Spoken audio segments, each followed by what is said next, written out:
Eu gostaria de abrir 1 Tessalonicenses capítulo 4. Onde é que está o som? O nosso irmão está lá? 1 Tessalonicenses capítulo 4 diz assim, versículo 3.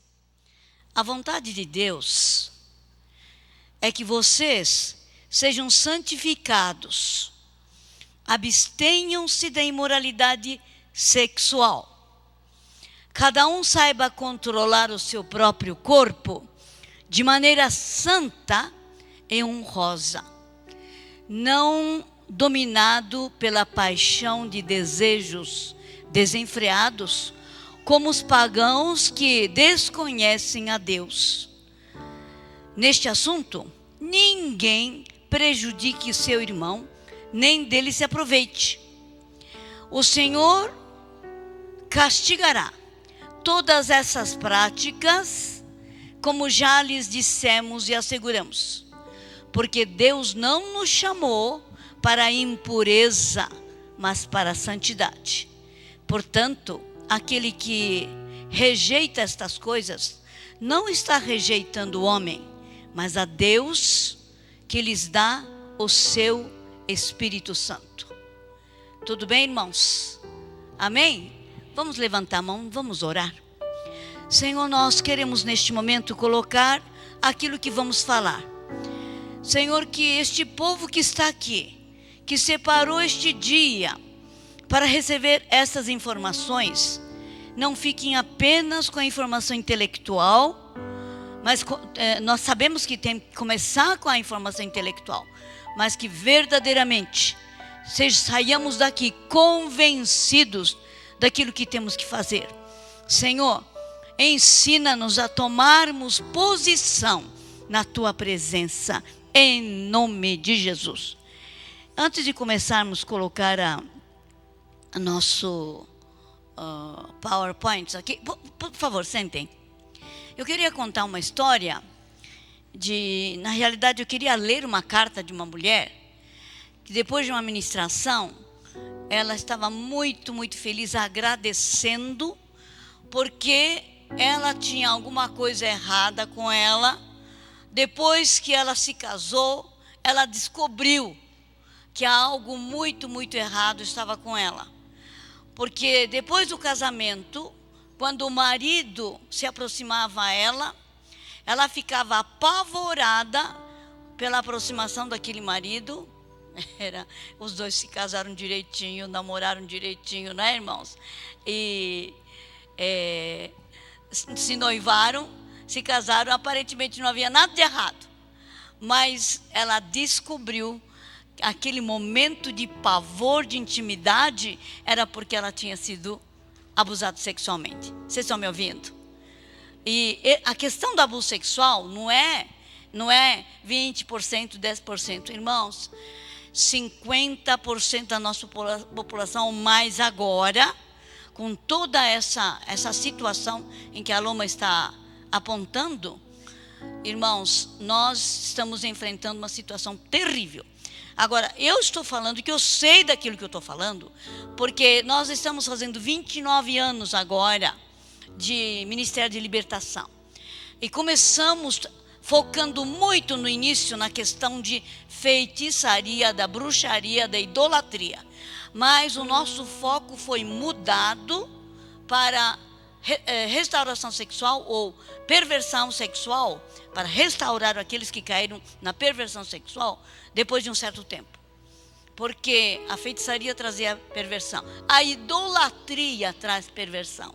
Eu não vou ler porque não vai dar tempo, mas Romanos capítulo 1, de 18 em diante, realmente mostra que o que está por trás do homossexualismo, de do comportamento pervertido, é a idolatria.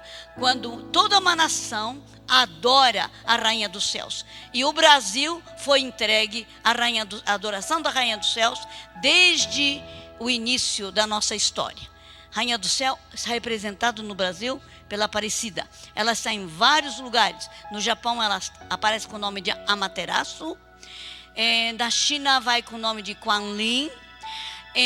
No Egito vai com o nome de Isis. Índia vai com o nome de Shiva.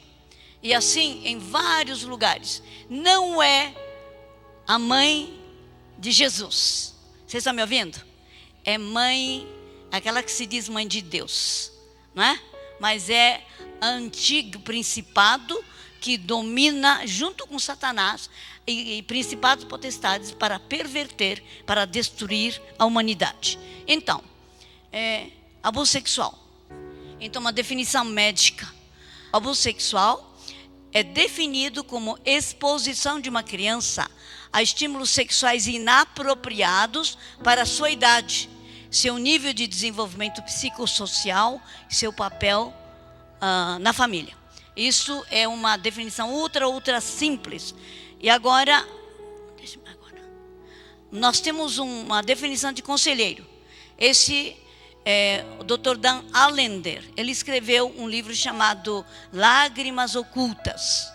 E ele diz assim: o abuso sexual consiste em qualquer contato ou interação, olha, visual, verbal, só visual, só verbal, só visual, só verbal,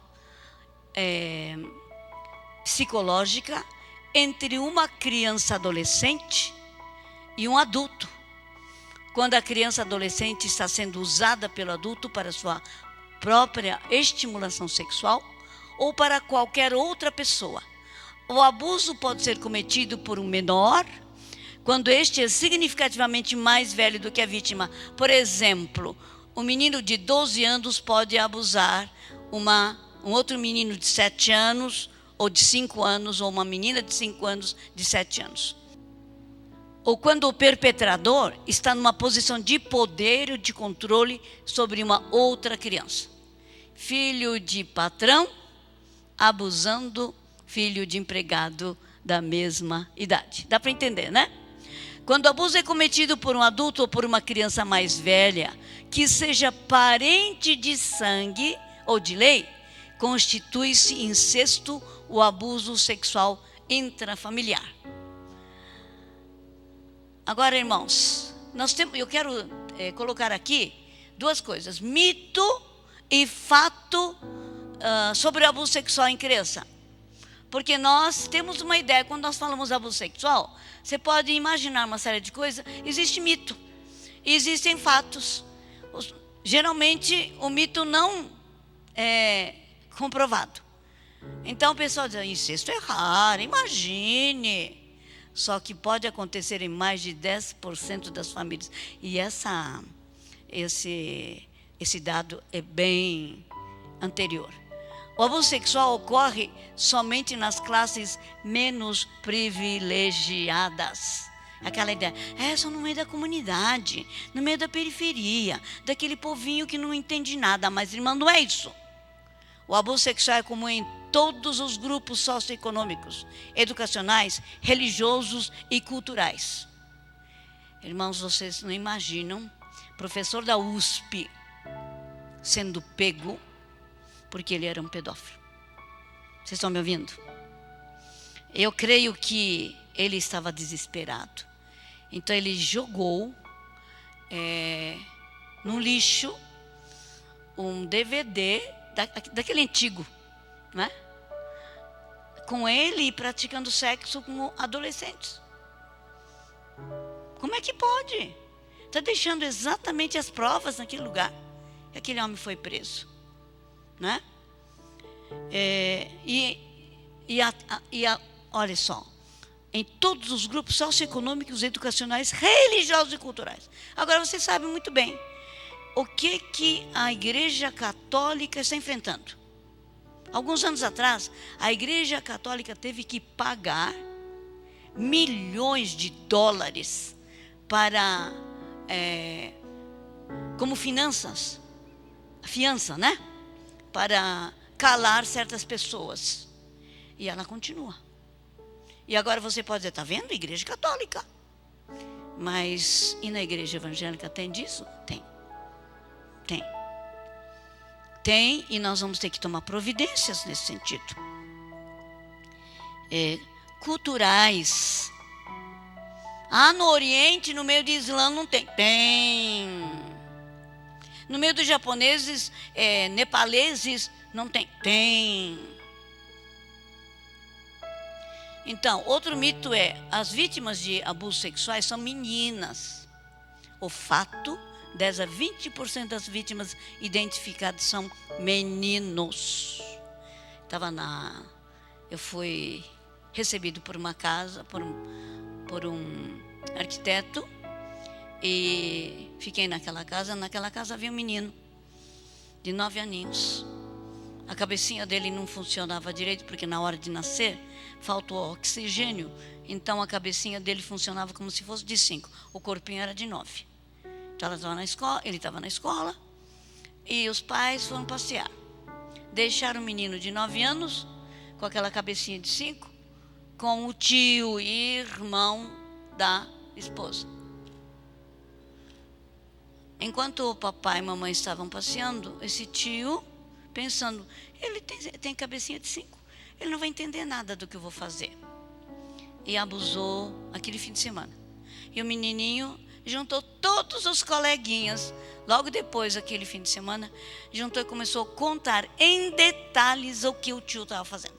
E um outro menino ficou tão assustado e chamou: professora, olha o que ele está contando. E a professora foi ver o que ele estava contando. E ouviu direitinho o que o tio fazia.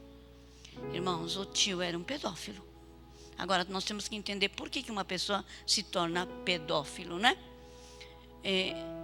O relato da criança sobre abuso sexual é fantasiado. E não acredita, não. Agora, pense bem, as crianças não podem relatar aquilo de que não tem conhecimento. Raramente mentem sobre o seu abuso sexual, mas podem omitir informações sobre coação. Você não vai falar nada. Se não falar, você morre. Ou eu mato tua mãe. Os abusadores fazem isso. Os pedófilos fazem isso. Outro mito.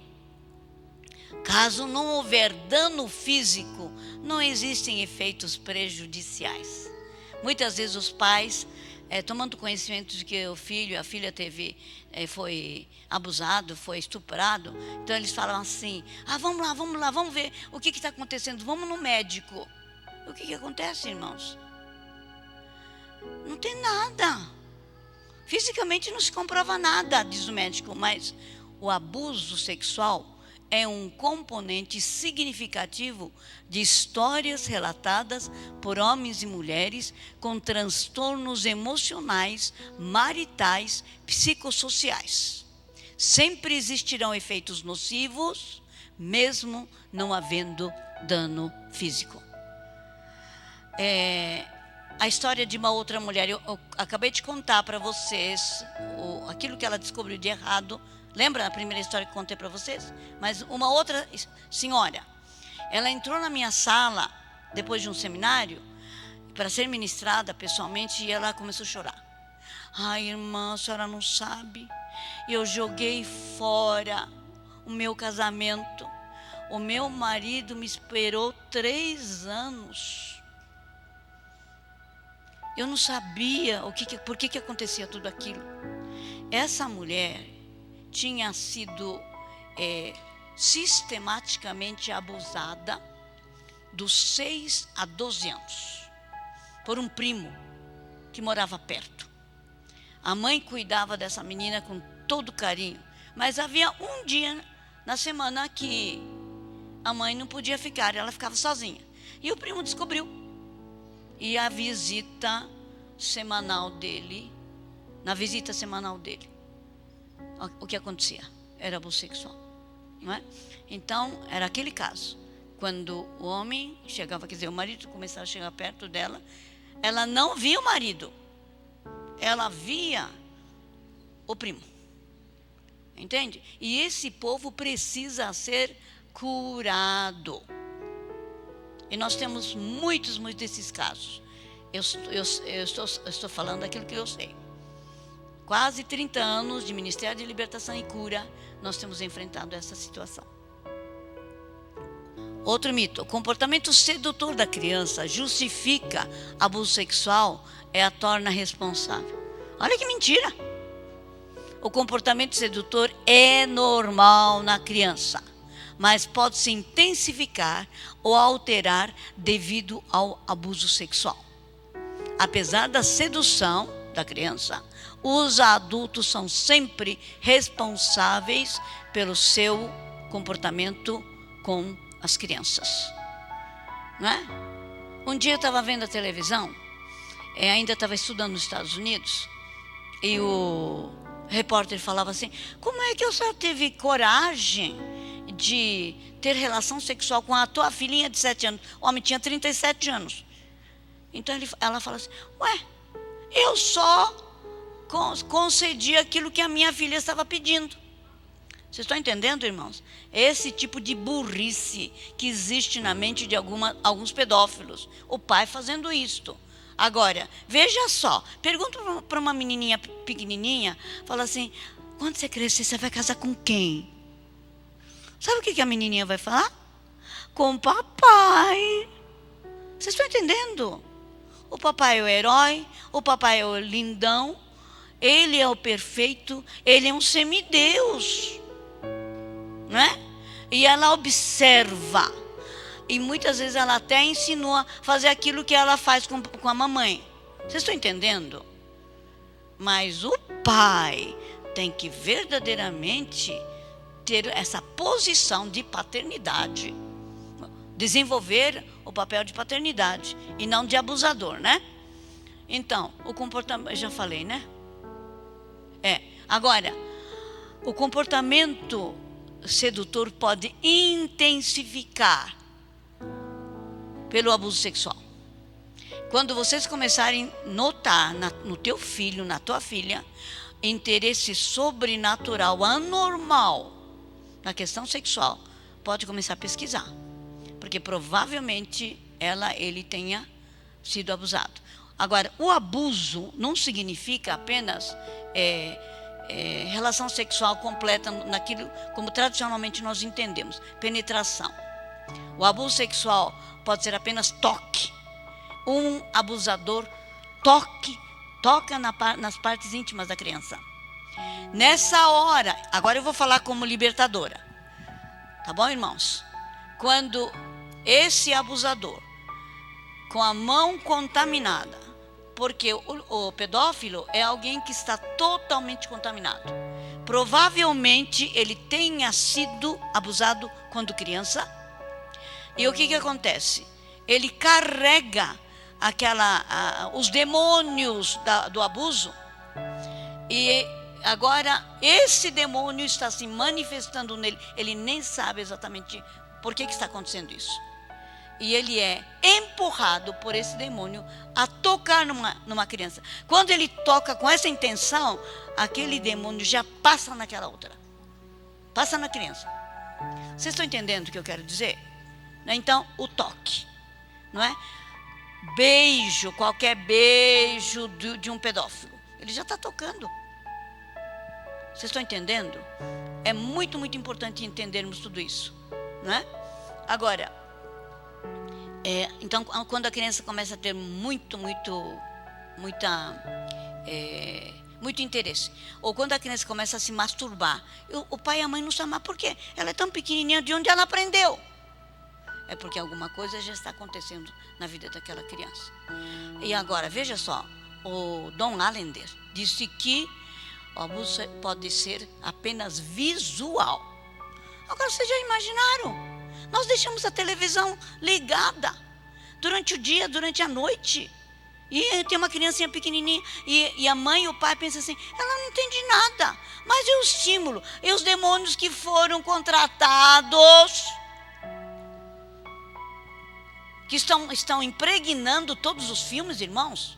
A gente vai ter que orar mesmo, pedindo para que essas crianças, né, não percam sua inocência. E outra coisa, a pornografia. O rapaz que está aqui, o Tiago tem falado sobre pornografia. 90% dos homens brasileiros, dentro da igreja também, está enfrentando a questão da pornografia. E quero dizer rapidinho, A pornografia emburrece e anestesia o sexo. Se vocês estão pensando que a pornografia serve para estimular, o teu sexo está sendo anestesiado. Vai perder estímulo para com a sua esposa. E eu posso provar isso aí. Que o Senhor tenha misericórdia, né? Quando ocorre abuso sexual, não se deve abordar assunto com a criança para que este seja esquecido. Irmãos, esse tipo de coisa a criança não esquece. Já está carimbado, está doente a criança. Eventos emocionalmente traumáticos, como abuso sexual, tendem a desenvolver psicopatologia em qualquer idade se não forem adequadamente abordados. Irmãos, eu fiquei sabendo, alguém me disse, olha, o pastor, um dos pastores desta cidade, foi pego por pedofilia. Ele era médico. Até liguei para ele, conversar com ele, para consolar e confortar, mas aquele homem precisava de libertação. O que aconteceu? Uma mulher, quando viu que aquele médico que havia abusado sexualmente dela, agora era nomeado como um dos pastores daquela cidade, ficou apavorada, ligou para o delegado da cidade. Senhor delegado, aquele médico que me abusou quando eu tinha 11 anos, etc., hoje ele é pastor. Você pode verificar isso para mim? E o delegado ficou apavorado, porque o delegado estava muito feliz, porque a esposa e as filhas começaram a frequentar aquela igreja. Pela misericórdia, ele colocou um investigador, dito e feito. Ele tinha uma desculpa muito boa, né? Plantão. Nos cultos ele não aparecia, porque estava em plantão. Só que ele não falou que plantão que era.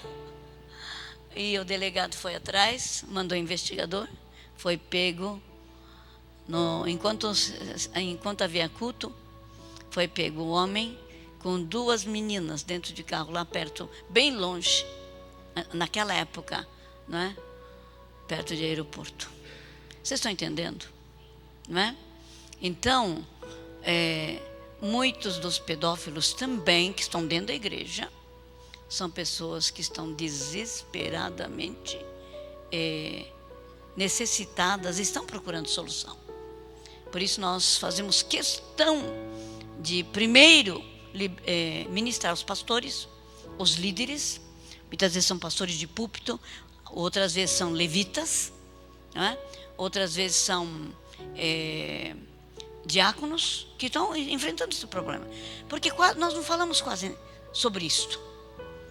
Eu estava numa determinado país, um brasileiro estava lá e disse assim, que bom, que eu sei que 99% do povo tem problema nessa área, e a igreja quase não fala sobre o sexo.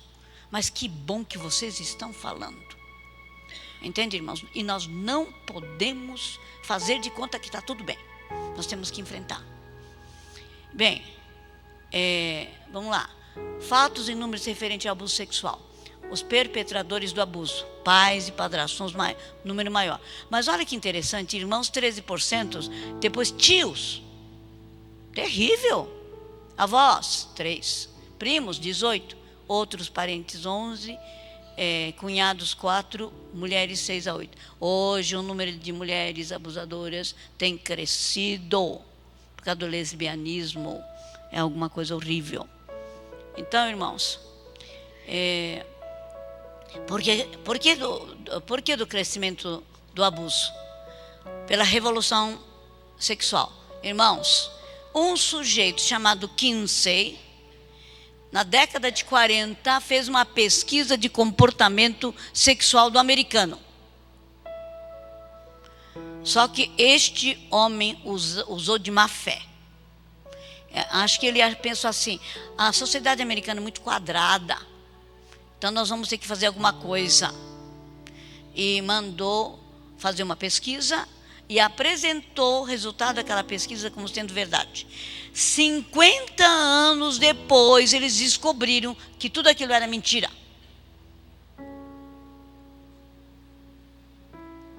Aquela pesquisa dizia que quase todas as mulheres, todas as donzelas, as moças não são mais virgens, que a porcentagem de divórcio é muito maior do que vocês pensam. E o americano, olhando isto, lendo aquilo, disse assim: ah, é? Quer dizer que nós estamos fora do padrão. Baixaram o comportamento e a conduta, não é? Então, irmãos, aí começa o problema. E, no segundo lugar, abuso sexual nunca tratado. Uma pessoa que foi abusada sexualmente, aliás, deixe-me dizer aqui, já vou adiantando, 95% das prostitutas foram abusadas. São pessoas que foram abusadas e que se envolveram nessa prática, não é? Agora, então, isso leva à prostituição infanto-juvenil. Outra coisa, a cultura sexualizada. Uma americana que veio trabalhar, estava 25 anos trabalhando no Brasil, uma missionária, disse assim: o que eu vou fazer com o brasileiro que é sexólatra? Agora eu devolvo para você. Nós somos sexólatras? Somos? Somos. Somos. E nós temos que enfrentar o divórcio e o novo casamento.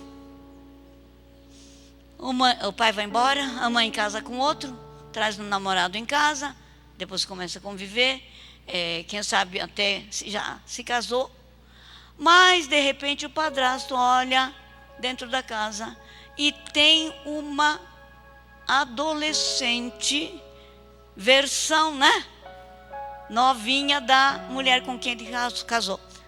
Vocês estão entendendo? Ele é apaixonado pela esposa, mas tem uma versão mais jovem. Aí vem a tentação. Olha, muitos casos de padrasto. Não é para rir, é para chorar. Religiosidade proibitiva. Nós, no Brasil e em várias nações também, enfrentamos uma religiosidade. Não faça, não faça, não veja, não faça. E quando uma vez, numa religiosidade tão proibitiva, quando você... tudo é pecado.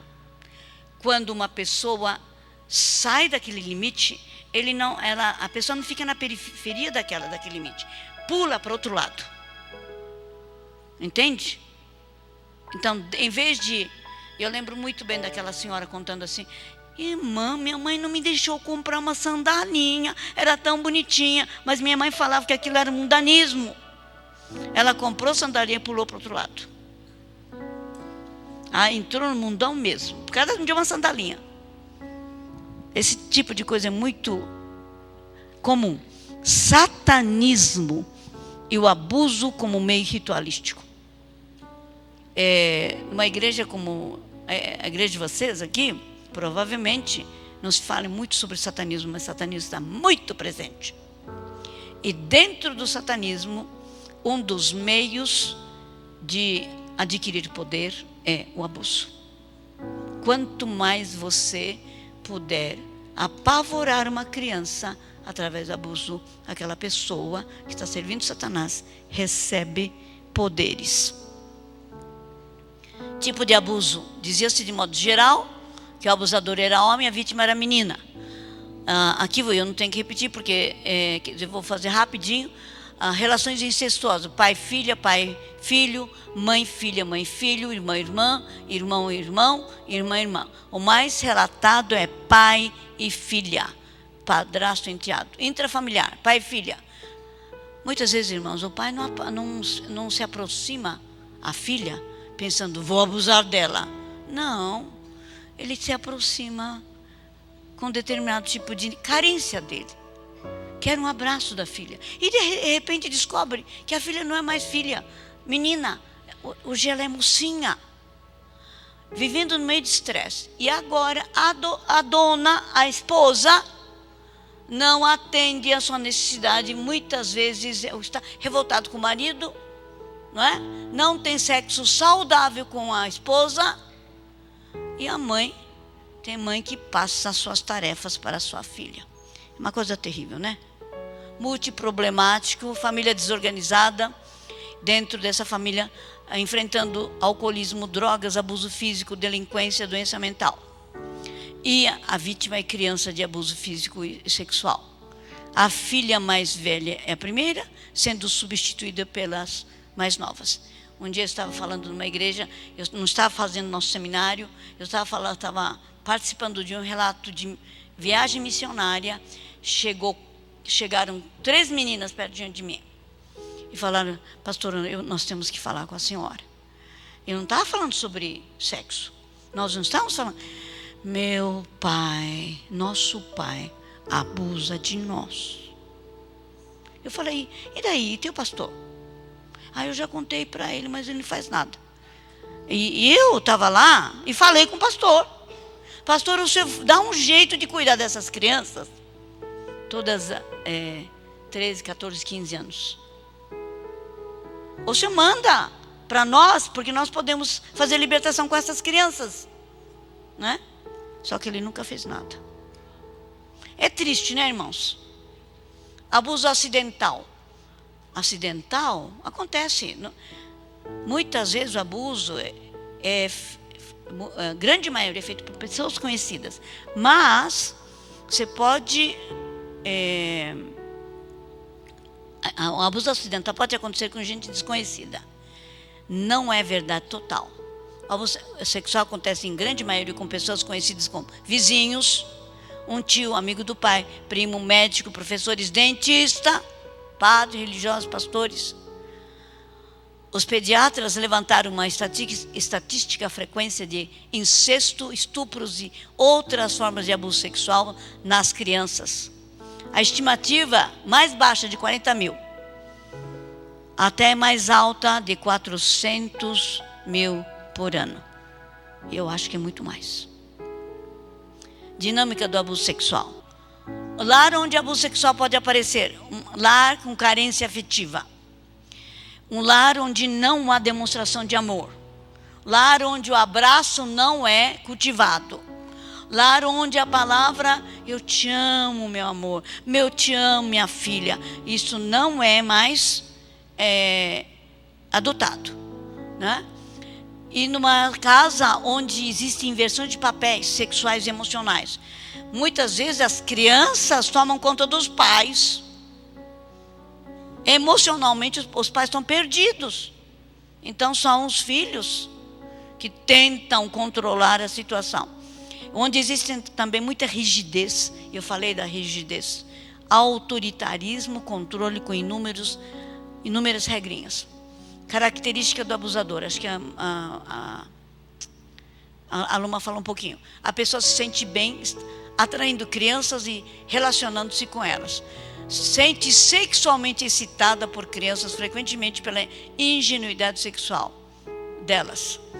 E ele não é capaz ou não está disposto a encarar sua própria vida emocional. Nega sua necessidade por intimidade, também a sua falta de capacidade de se relacionar com os adultos.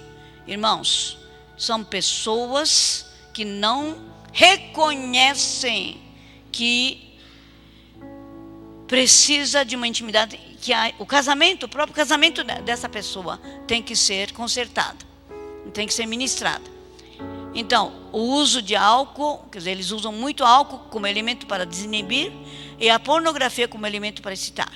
Vítimas de algum abuso sexual, essa é a segunda vez que nós estamos falando, e o abuso se transforma o abusado se transforma em abusador. E como é que se processa?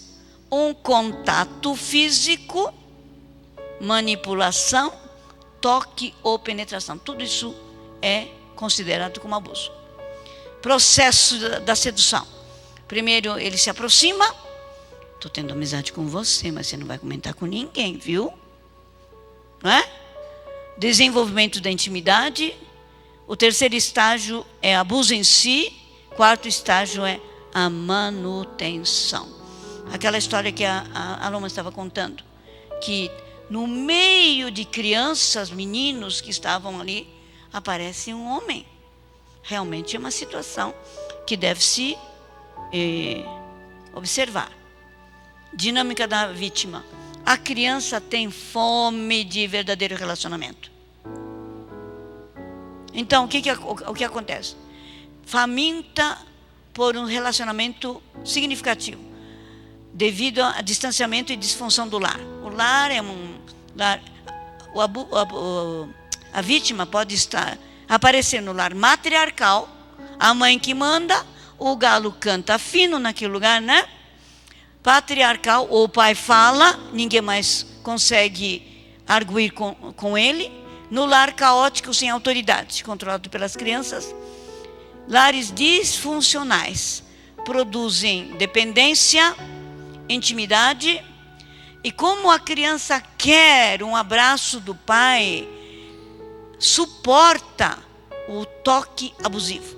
Ela não desconfia que aquilo tem algo errado lá. E o desenvolvimento de intimidade, toque físico aceitável no início. Então, a criança, a menina fala assim, agora papai me quer, não é? E começa a satisfazer a dependência. Sou preferida dele. Isso justifica tudo que ela faz. E ela não percebe o que está errado, porque está faminta de amor. E depois vem o desconforto. A sexualização continua. Sou culpado por aquilo que está acontecendo. Porque ela começa a despertar. Ei, mas essa história de ficar com o papai, tem alguma coisa errada aqui, né? Então ela começa a experimentar a ambivalência e a perplexidade. Ela recebe o relacionamento no primeiro estágio, no segundo se surpreende com a sensualidade. Ela começa a se descobrir. Poxa, esse negócio é gostoso. Terceiro estágio, a sensualidade se torna sexualidade e ambivalência. E daí, então, o que acontece? Ela sente o prazer, mas ela tem um ódio horroroso. Estou gostando de algo horroroso. Pobrezinha. Então, o que acontece? Ela começa a negar, a criança começa a fragmentar a parte desprezível. Ela nega ou desliga a parte horrível. Ela gosta da aproximação, do abraço, mas quanto maior a consciência de que está sendo usada pelo pai, pelo tio, pelo avô, tanto maior terá razão de negar o lado prazeroso do relacionamento. Então ela desenvolve um sentimento intenso de desprezo para consigo, a partir do momento que ela sente prazer do abuso. A vergonha a levará ao profundo desprezo de si, mas ela se torna totalmente impotente. Não consegue parar o abuso, nem diminuir a sua própria dor. E o custo emocional é grande, o amortecimento interno é grande, a consequência da impotência total, a perda da capacidade de raciocinar, sentir dor, ter um julgamento distorcido de si. E assim, a imagem que a vítima tem, sou uma burra, sou uma nojenta, eu não presto, sou horrível, sou feia, e eu sou inferior, e sou culpado de tudo que acontece em casa. Geralmente, a vítima de um abuso é alguém que tem a tendência de carregar a culpa de tudo. Pai e mãe estão brigando, vai ver que sou eu a culpada. O pai foi desempregado, vai ver que sou eu a culpada. Na igreja tem confusão, vai ver que sou eu a culpada. Esse tipo de coisa. Ambivalência. Irmãos, isso é uma coisa muito, muito séria. Porque o corpo reage com prazer. Deus criou o corpo dessa forma, mas é prematuro. É uma criança, é um adolescente, e está numa situação terrível. Então, o envolvimento sexual é prazeroso, mas não deveria ser. A pessoa deve se sentir bem no contexto do contato físico, se não for a violência. Por causa disso, a vítima se sente ainda mais impotente, pois em algum aspecto percebe, eu quero, desejo aquilo que tanto detesto. Perplexidade, como poderia gostar, se na realidade estou sendo traída? Eu não presto. Então ela começa a se acusar. Por que eu suportei tudo isso? Por que deixei isso acontecer por tanto tempo? Por que deixei que acontecesse novamente? ela sempre se vê como culpada por ter deixado que o abuso acontecesse e continuasse. A luta externa. Então, para sobreviver, ela se desliga da consciência interna. O que ela faz? Totalmente viciada na televisão, programas, e tem uma vida sexual sem medir consciência. Dorme com todo mundo, qualquer homem, qualquer mulher. Desenvolve uma autoestima muito baixa, desordem psicossomática, ela pode ter bulimia, dor de cabeça constante, dores nas costas e disfunção sexual, como eu já falei para vocês. Amém? Vamos combater tudo isto. Agora, eu tenho todo de como se libertar de alguém que foi abusado. Mas isso vamos deixar para outro capítulo, tá bom, irmãos? E muito obrigado. Vamos ficar de pé. Eu queria dizer a vocês o seguinte: todo fim de semana, se não é em São Paulo, em algum lugar, o que nós estamos fazendo? Estamos fazendo o nosso seminário.